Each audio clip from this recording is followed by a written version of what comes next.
सरायकेला जिला के आदित्यपुर स्थित जयप्रकाश उद्यान में आयोजित हुए यादव समाज में समिति कोल्हान प्रमंडल के वार्षिक पारिवारिक मिलन से वनभोज कार्यक्रम में पूर्णिया के कदावार सांसद राजेश रंजन उर्फ पप्पू यादव शामिल हुए। इस कार्यक्रम में उन्होंने यदुवंशियों को शिक्षित होकर एकजुट रहने का संदेश दिया, तो वहीं प्रधानमंत्री नरेंद्र मोदी को देश का अब तक का सबसे कमजोर पीएम करार दिया। पप्पू यादव ने कहा कि दिल्ली चुनाव में अरविंद केजरीवाल के अहंकारी होकर कांग्रेस से गठबंधन न करना उनके हार का मुख्य कारण बना है। वहीं अमेरिका में प्रवासी भारतीयों को खदेड़ने के मुद्दे पर पप्पू यादव ने प्रधानमंत्री नरेंद्र मोदी को जमकर कोसा। कहा कि आजादी के बाद पहली बार भारतीय प्रवासी बहन बेटियों को हथकड़ी रस्सी लगाकर अमेरिका से बाहर निकाला गया है। प्रधानमंत्री को इस बात पर शर्म आनी चाहिए। प्रधानमंत्री मोदी धर्म के नाम पर सत्ता की राजनीति करते हैं, लोगों में नफरत की राजनीति फैलाने के साथ गांधी और अंबेडकर की विचारधारा को कुचलने का काम कर रहे हैं। सांसद ने कहा कि भाजपा की उल्टी गिनती बिहार चुनाव से शुरू होगी। बिहार में महागठबंधन दल मजबूती से बहुमत के साथ सरकार गठित करेगा और गांधी अंबेडकर के विचारधारा को जात पात करार देने वाले भाजपा और मोदी सरकार को जनता उखाड़ फेंकेगी।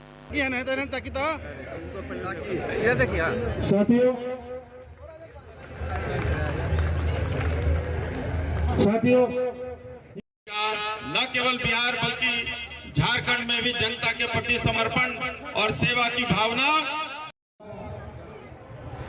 चाहे राजनीति में सबसे पहले दिल्ली में मुख्यमंत्री बने राव साहब को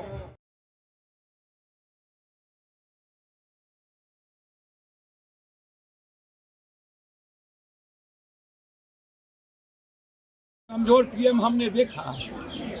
वर्ल्ड के हिस्ट्री में मुगल और अंग्रेज और सन 42 की आज़ादी से लेकर आज तक भारत को कोई रास्ता लगा पाया था, भारत की बेटियों को कोई हथकड़ी पहना पाया था, भारत की बेटियों के साथ कोई 7 दिनों तक शोषण कर पाया था।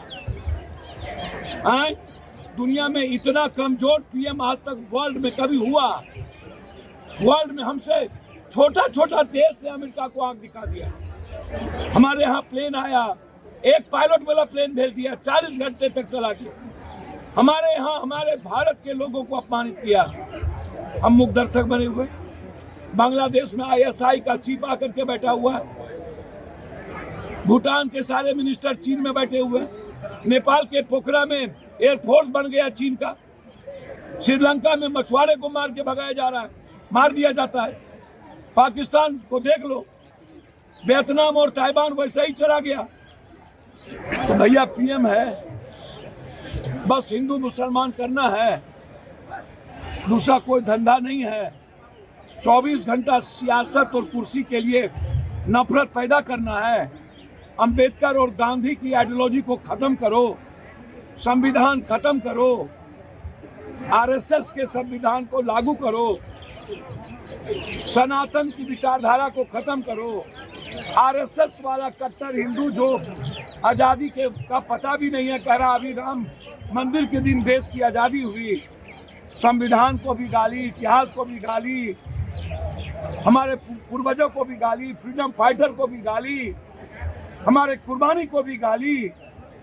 बस इनकी एक ही गीता है, RSS और नाथूराम गोडसे। ये मुस्लिम लीग के साथ मिलकर RSS ने सरकार बनाई। इसीलिए बिहार से सफाया शुरू होगा। बिहार मजबूती के साथ बिना किसी अहंकार के हम लोग एक होकर के कांग्रेस, माले, RJD, पूरा झामो सब लोग मिलकर मजबूती के साथ लड़ेंगे। सभी नेता आएंगे और इस देश में जो एक दुनिया का सबसे कमजोर पीएम बैठा हुआ है, इकोनॉमी खत्म कर दी, फार्मर्स को मार दिया।